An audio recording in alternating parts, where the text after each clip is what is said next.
น้ำเด็ดเลยกระด้าง อาบน้ำคนละโอบ่ โอหนึ่ง โอหนึ่งจักคนน่ะนะ ห้องน้ำนี่ห้องน้ำนี่มี2ห้องห้องน้ำเปลี่ยนกันเข้า อืม แปลว่าเฮ็ดหยังก็แบบว่าขอโทษนะพี่น้องนั่งถ่ายนั้นก็อยู่นั่นแหละ คนไม่โทษบ่ตัวน่ะหรือว่า ก็โทษธรรมดานี่แหละ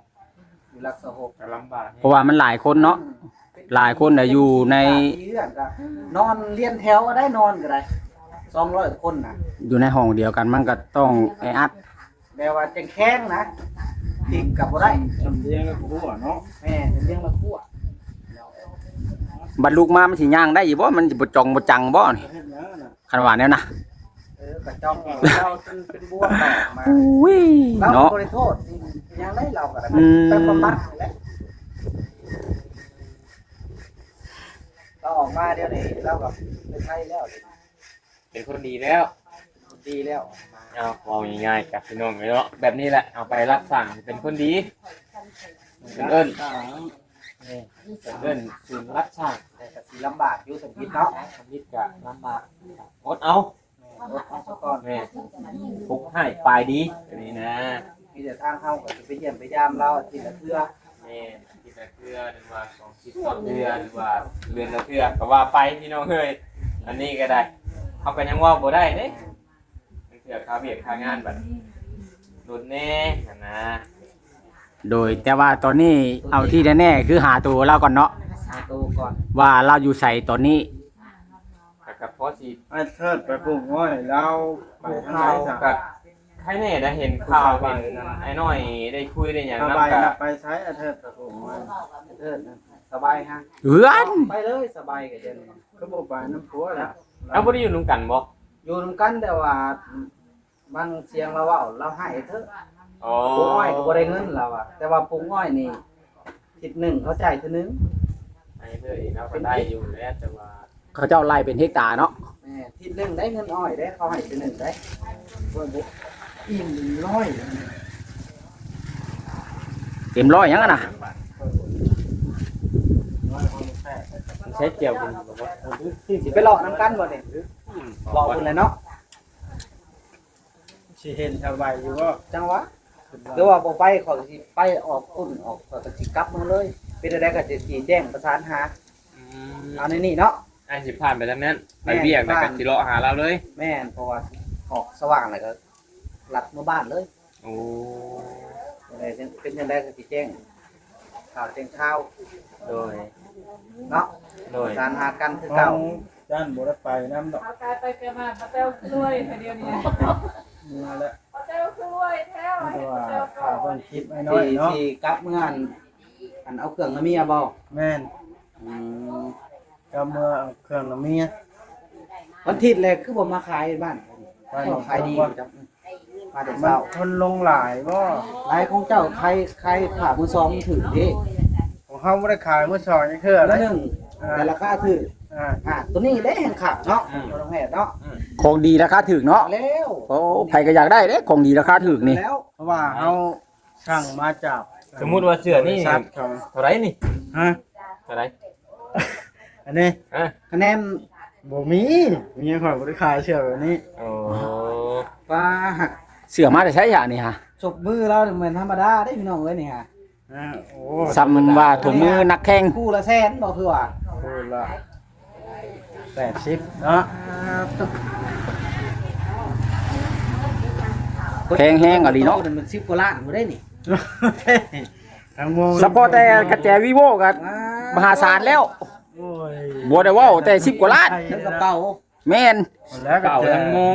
เฉพาะแต่กระเป๋ากระมุ้งนี่ก็ แม่น10กว่าล้านแล้วไหล โยฮัน เนาะ นะพอลูกแพทย์ มหาศาลงานสร้างจุลินทร์ พอจะทงในกา ข้าวพาไปรับเมียไปหารับเครื่องบ่ หมดแล้วเมื่ออันเยี่ยมชาวแต่เนาะพอลูกแพทย์บ่มาเยี่ยมนำบ่ อย่างเลยเงียบอยู่ มาเยี่ยมเพื่อนวะ เอ้าคลิปนี้ก็สิ ไปซะเมื่อพร้อมกันเลยเด้อพี่น้องเอ้ย บ่น้อยสิ คันว่าสิเมื่อเยี่ยมก็ดี หาสบายเบิ่งว่าสิพ่อเราบอก แผดกะ ติดตามตอนต่อไปพี่น้องเอ้ย ตามมึงคิดเอาเด้อ โดย ว่าเราอยู่จุดใดตอนนี้เนาะ แม่น เพราะว่าเขาต้องฮู้ว่าเราอยู่บ่อนใดกันแท้พี่น้องเอ้ย มีแต่ว่าได้ยินข่าวซื่อๆนี่มันบ่แน่บ่นอนได้สบายก็ดี แต่ว่าพ่อเรานี่พาละมาดอกอาบน้ำนะ ทีแรกข่อยว่าเราอยู่เฮือนข่อยเลยเข้ามาเบิ่งเหมือน เสื้อเปลี่ยนชุดให้เราอ้อยเราเบิ่งให้เราทากระปอกกระแป้งไปลอยคือตะกี้นะว่าสิเป็นไปได้บ่นะ ตัวนั้นคือสิเป็นไปได้อยู่คันว่าสาวแหลกไปนำ ว่านี่ข่อยตกใจว่า ใจไร อยู่ย่านเฮ็ดไปทั่วย่านไผมันเฮือนและจูดของรถถีบเนาะ เจ้าก็ติดตามมึงอยู่เนาะคือกัน ว่าเบาลิงลงทึบแจ้งเตือนเจอข่าวเลย บ่เทิดรับไปตั้งแต่มื้อที่ว่าขวดระเบิดใส่สบายพุ่นบ่ได้มาเลย มื้อนั้นเราเอารถไถไปเห็นอยู่ เป็นอยู่ไส เห็นอยู่หันแหล้วเนาะพ่อแพทย์เรากำลังขับออกไปเนาะ เป็นเนาะ แม่น บ่เทิดนะเราไปปลูกอ้อย แต่ว่าสบายแล้วฮู้อยู่แล้วผัวเราอยู่ไสแต่ว่า แบบคือว่าเราประสาทเราบ่เฮ็ดนั่นนเราก็ตามหาโลด ตามรถได้ จริงๆเลยเทิดบ่ได้หนี้ ไปถ่ายต่อบ่ เราก็ปลูกอ้อยเฮ็ดเวียกทั่วไปแหละ บ่บดสิกลับไปยามชาวเต โยข่อยมาหาสบายเห็นแล้วข่อยก็กลับแล้ว แม่ไปฮอดแต่เฮือนเรานี่บ่เห็น เออ เราบ่ทันมา แม่ เรายังไปซอยบ่เทิดปลูกอ้อย ฮะสิไปแล้วบ่ฮะสบาย โดยสบายดีเด้อโดยสบายดี ใจซอยสู้ๆเจ้านะ โดยสู้ สบายไปประมาณ ที่ นี้นะ ประสานหากันเนาะ โดย โอเคพี่น้องเอ้ย ๆจังใดก็รอเบิ่งรอชมคลิปน้ำบ่าวน้อยพี่น้องเอ้ยว่าสบายว่าสบายอยู่บนใดตอนนี้เนาะถ้าว่าฮู้แล้วก็ จบ พูดแหละหลัง นี่มันจะไปแล้ว วันศาสตร์ว่าจะมีการดำเนิน จะเอาสบายไปบำบัดบ่หรือว่าจังใดก็รอเบิ่งรอชมน้ำกันพี่น้องเนาะโอเคพี่น้องเอ้ยจังใดก็มาอัปเดตทางบ้านทางการสั่งบ้านปาวอนต่อบัดนี้พี่น้องเนาะพี่น้องเป็นจังได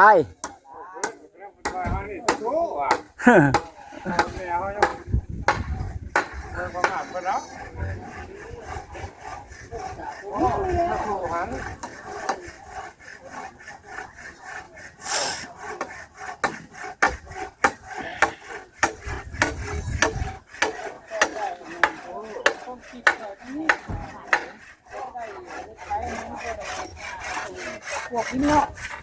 ฟังมา ฟังแล้วเป็นความพวกเรื่องให้อยู่เลยก็พูดแล้วหายอยู่แล้วบ่ได้แล้ว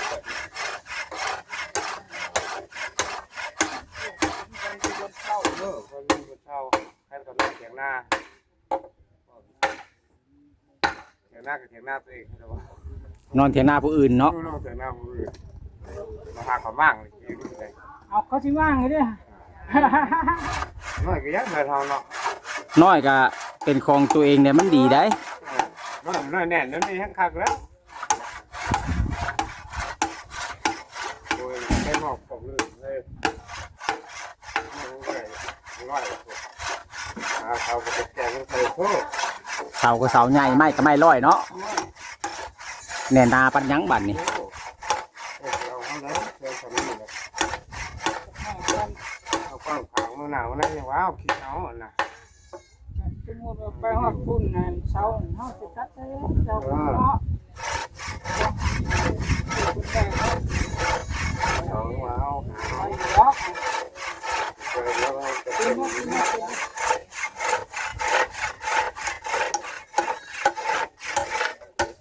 ดีกว่า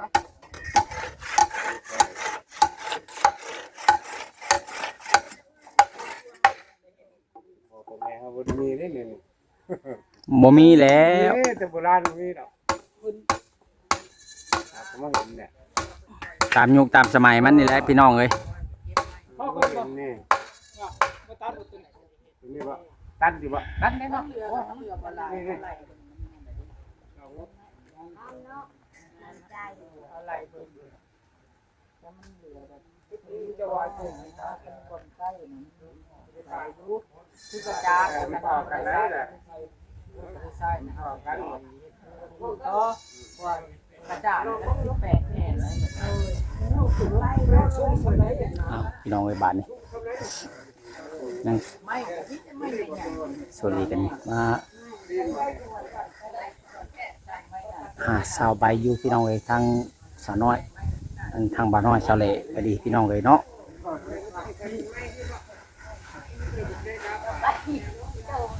เอาเจ้าปิ้งไก่มาให้เราน่ะปิ้งไก่ที่โต โอ้ได้เพราะว่าเขาจะเว่าให้ข่าวอยู่ได้ป้าก็ถามอยู่ แต่ว่าสบายแล้วย่างไปเรื่อยๆนะระบุแล้วจุด พวกน้ำมันไปอยู่เป็นไปหาผัวมันนะ หากเราว่า30มื้อแล้วเรานอนนำผัวเรา มันไปหาผัวมันนักลูกหักกับมันเฮือนนี่ก็ถามชูเห็นอยู่บนนางสบายป้าบนตัวอะไรเขาก็ว่า โทร เห็น นี่เราบ่หับโทรหา นักโทรมาเองเนี่ย โทรมาเองเจ้านี่ โทรมา ยุบโป้มา โทรมากับบ่ยอมว่างนี่ ก็เรา ว้า ว่าว ว่า 10นาทีบ่ได้ พอน้องแพทย์มาโทรหาเจ้าอันหับอันค่าหับในเด้อว่ะ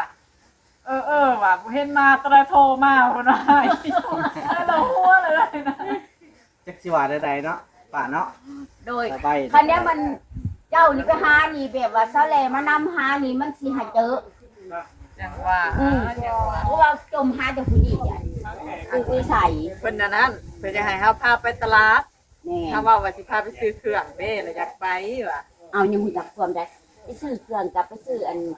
จะได้ลายกับโบกล้าเกรงใจเท่าแหล่เพราะว่าเราเป็นคนดีเราสื่อหันเป็นยังเว่าได้ จังว่าเฮาพาไปกินอาหารตามสั่งมีคนขอทานมาเด้มาขอเด้ก็แล่เฮาใจดีสุดๆเลยเพิ่นว่าก็ใส่เขาโอ้ย เอาให้เขาโลดเนาะ ก็ให้เขาโลดทำไมแหล่เพิ่นบอกครับก็แหล่ของเฮาก็แหล่ของเฮาใจดีสุดๆแบบเพิ่นบอกใส่เขาเด้เฮา ใจเจ้าได้ที่จมหาอยู่โทรศัพท์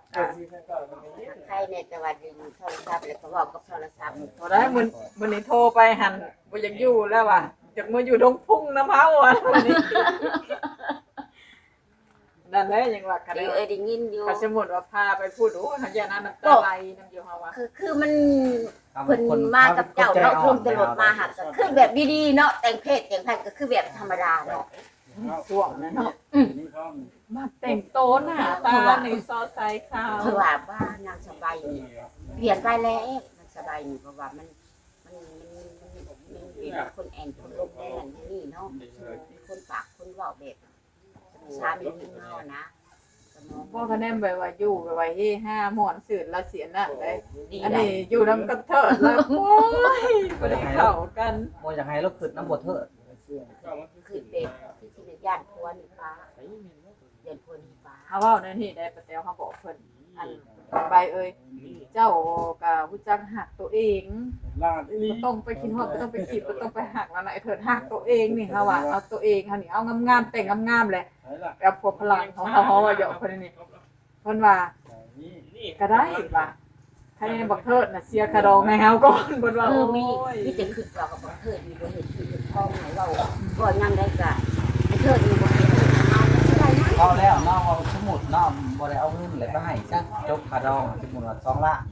แต่สิคืออยู่บ่เนาะ คือกันได้ สองมื้ออะไร ว่าง่ายๆว่าแก้ไปหั่นน่ะ เวรเขาจะขอ แต่ว่าเราสิเซา ให้เขาครอบ เรา ให้ สิ เขาหนะ บ่โอนไหว้ทางไอ้เถิดบ่จักเนาะ ครอบอันคงสมักษาเจ้าว่า ญาติว่าฮีดเราเทิงเนี่ยนะเขานับถือเนี่ยนะ นับ นะ เป็นได้ มันฮีดไปของมันได้ตัวนี้เฮาก็บ่กล้าเนาะบ่กำ แม ไผ นแมน ฮีด เฮา ไผ ก็บ่ ได้ ได้อยู่ในเฮาก็บ่ได้อยู่ในละ อันนั้นเราเทิงเขาว่าคุ้ยคือกินคุ้ยได้ อันนี้ก็แม่นดังมันจะรอดอยู่ที่โอ้มันจะเวียบจะมีญาติหนึ่งมากค่ะญาติภาษาจะมีสองมากค่ะส่วนหลายจะเขาผู้ว่านั่งมีเจ็บว่าแต่นั่งมีบุ้งเมื่อวานพี่เลยแล้ว เสียกระดองเฮาก็จังสิไปเฮาเราอ่ะเราจะโอนไว้เรา แม่อันนี้ก็มันก็คนก็บอกเลยเลยพระแก้วพระดอง เพราะว่าไอ้เทิดหาเอาเฮาตะกี้เฮาก็เอาไอ้แม่นเราอ่ะเทิดมากุบมาปั้มเอาเราอ่ะ แม่โอ้แม่นี่ตัวคนนี้ยังได้มาเสียเลยที่ได้เกิดกันหอบเป็นหอบคำในนัดที่พี่น้องเขาเลยเลยหอบกับว่าที่ทำงานจักแล้วหยานี่แหละมาเอา มีหีดมีคล้องเนาะผัดเราผัดในเมื่อบ้านได้ส่วนหนึ่งลุงไปทำงานพี่ต้องขายอะไร ที่แล้วก็เนาะ หีดเขาหีดคนลังมันคือกันเจ้าบ่าวบอก แม่น เอา เล ละ ย บ่มีฮีดเอานะ คุณเจ้าพันธุ์ชูบอก บ่มีหีดคล้องดอกบ้านเฮานะ ก็บ่ฮู้ เอา อันนี้เขาก็ต้องมีหีดเขาเล่ากันถาเป็นนี่แล้วก็ต้องมีหีดหนึ่งมานี่ก็ภาษาสองมากับตัวนี้เกี่ยวกับ ต้องมีประสาทแล้วนะ อ่า อาจจะเป็นไปได้เนอนสมุดเราไปตรวจนะก็จะไปสิฮู้บ่ หูแหละ เนาะ ใกล้กับเมืองไทยผม ลาวเฮาเนี่ยบ่ฮู้บ่ เข้ามันจะหูเพลงดอกหูก็ได้ ต้องอยู่ไทยเนาะเขาสิตรวจละเอียด เขาชิกวดเขาชิเห็นละเอียด อยู่อุบลขอนแก่นพุ่นแห อ ละ ยู่บุกดาหารก็ฮู้นะบ่หาไปฮอดนะ หมอมเก่ง บอกกับพายอุบลเขาเห็นอยู่ แมนคันอยู่อุบนเก่งแท้ มาอยู่บ่อนบำบัดคนเป็นนะ เป็นคนภาษาแทนเลย นี่อยู่นะคะมันเป็นศูนย์เป็นอันนั้นนะแต่บ้านเฮานี่มันบ่มี เอาไปยันโอ้ยไปกินหืดกินยาบางหันเนี่ยคือว่าใครเนี่ยเด้อ ทางเบาบอดดุตะกี้เรากินยา กินยาคือเจ้าซื้อมาให้น้องบ่บ่วันใดยินคนน้องเขตเรา ยาตอนนั้นไหนเด้ถ้าเรากินกับใครให้แล้ว แต่ว่าเราบ่กินนั่นติปัญหา มือกินมือบ่เนาะ มือ 2-3 มื้อกินเทื่อนึงจังซี่ บ่ดีแล้ว ยังไข้อยู่เนาะ แม่นแล้ว วันนี้เขาเทิดหันตีกันบ่แพ้กันดังใบได้ ไม่ใช่บ่ได้ท่ายยา เอา มา ค่อยเบรกก่อน อย่าเผาคอยท่ายเอา สู้ดาวใจขาดใจป้าเนาะ โดย สมมติว่าเขาไปบ้านนาเทิงนี่ขอความช่วยเหลือจากญาติจากชาวแกนในผู้เพิ่นจากชาวบ้านขอความช่วยเหลือก่อนนักสบายอย่างอยู่ในขอบเขตอันนี้และบัดนี้คันนี้เพิ่นว่าเพิ่นสิบ่ตกลงบ่แล้วเราก็มาผักเซาอยู่นี่โดนแล้ว ต้องมีผู้รับผิดชอบเซ็นให้ได้ครับเอาก็ได้ ก็มีผู้รับผิดชอบ แล้วใครสิเป็นผู้เซ็นมาเฉพาะลูกแพทย์บ่เลย ลุงนั่นแหละลุงเราแหละสิ บ่ได้ต้องลุงหัวประวรนี้เนาะ แม่น จังได๋ เฮาเป็นคนนอกบ่ได้ แมนต้องเป็นญาติพี่น้อง สายเลือด อีกอย่างเพื่อเป็นหยังมาว่าเพิ่นให้สมมุติตายเข้าไปเนาะ แม่น มันก็อันนี้ก็ว่าสมมุติซื่อๆเด้อเนาะมันสิเอารับผิดชอบบ่ไหวเนาะ ต้องให้เราว่าพุ่นแหละ คือช่วงหนึ่งมันเป็นบ่ช่วงมันเพิ่นไปอยู่เดือนป่าบ่ช่วงหนึ่งเพราะบ้านยังบ่อยากหับบ่ช่วงที่เจ้าสิว่าป้าว่าเอาไปผ่าเอาไปผ่าให้เป็นไปได้บ่เพิ่นยังว่าถ้ามีเงิน3ล้านแล้วโทรเอามาแล้วไปเลย ตอนนั้นเนาะ ตอนนั้นเจ้าจื้ออยู่บ่ป้าว่า จื้อถ้ามีเงินแล้วโทรมาเนี่ยเขามาเอาอีกเพิ่นเว้าเพิ่นก็ได้ยิน ป้าก็ยังเว้าอยู่ดิก็เขาป้าก็ได้ยินจากพ่อบ้านเว้าอันนี้จากปากพ่อบ้าน อันนี้เฮาไปนกมือใส่เพิ่นขอความช่วยเหลือจากเพิ่นบางทีเพิ่นไกลมันแบบบ้านเมืองก็มันอยู่ไกล โดย มันแนวนั้น เฮาก็ไปปรึกษาแล้วก็ไปขอคำแนะนำจากอำนาจการปกครองบ้านเพิ่นนั่นแหละแต่ว่าต้องมีผู้ยืนยันแบบข้างแน่ได้ คือลูกเพิ่น ต้องมีแบบว่าเป็นลายลักษณ์อักษรบทบันทึกข้างแน่บ่แม่นเฮาสิแบบว่าเว้าไปแหละลอยๆแหละบ่ได้ตัวนี้ แม่นๆเอาลุง ก่อนเฮาสิเอาไปบำบัดน่ะนะ เอาลุงเพิ่นไปยังยืนไปหักประกันถ้าเป็นหันเป็นนี่ก็บ่นี่เอาโทษจะขอความช่วยเหลือจากเพิ่น โดย เจ้าความคิดความเห็นใด โดย ๆถ้าเพิ่นว่าแนวนั้นนี่เฮาก็จังเว้ากันไหมเป็นเมื่อบ้านเพิ่นนี่สิถ้ามันโดนตัวเล่งคือสิบ่มีความนักสบายใหญ่ก็สิ อืม ใหญ่มากจังมาพี่ คือสิใช้เวลาดุลอยู่เนาะ โดนที่ เพื่อสิหาแบบค้นคว้าข้อมูลนี่ ยาก เพราะว่าเรานี่คือสิเป็นคนตกเฮียแล้วเฮาว่า เอาคนไปเถิดที่แสดงเป็นใหญ่เถิดที่ บ่ได้เฮ็ดสัมมโนนี่คือสิโดนอยู่เนาะ ยาก อืมบัดนี้จังได้ก็รอติดตามคลิปโดยเดินทางปลอดภัยเด้อ ไปดีเด้อ เดินทางปลอดภัยพี่น้องเอ้ยไปนำหาสาวใบทางบ่าวน้อยสาวแหล่เพิ่นบ่ฮู้ว่าจะพ่อหรือว่าจังใดเนาะพ่อแม่พี่น้องเอ้ยก็รอชมรอลุ้นในคลิปต่อไปพี่น้องเอ้ยโอเคเด้อพ่อแม่พี่น้องคลิปนี้ก็บ่มีหยังพี่น้องเอ้ยเนาะก็มีพากันมาปรึกษาหารือหาทางออกซอยกันเรื่องสาวใบพี่น้องเอ้ยว่าจะพาเราไปศูนย์บำบัด พูดแหละหลังจากเสร็จสิ้นแล้วงานบุญวันเฉลิมฉลองวันชาติที่2 ธันวาคอยว่ากันอีกเทีนึงพี่น้องเอ้ยตอนนี้ก็คนกลัวปรึกษาหาทางออกช่วยกันว่าสิเฮ็ดจังใดเพื่อว่าชีวิตชีวาการดำรงชีวิตของทางชาวใบให้มันดีขึ้นจังใดก็โอเคพี่น้องคลิปนี้ก็หลายนาทีพอสมควรผิดพลาดประการใดขอโทษขออภัยนำ FC เบิดสุขุสุคนเด้อไปพอกันใหม่ในคลิปต่อไปสำหรับคลิปนี้ก็ขอให้ FC เบิดสุขุสุคนจงอยู่ดีมีแฮงปราศจากโรคภัยไข้เจ็บทุกสิ่งทุกอย่างคิดเงินก็ให้ได้เงินคิดทองก็ให้ได้ทองสำหรับคลิปนี้ขอตัวกลับก่อนพี่น้องเอ้ยไว้พอกันใหม่ในคลิปต่อไปคลิปนี้สบายดี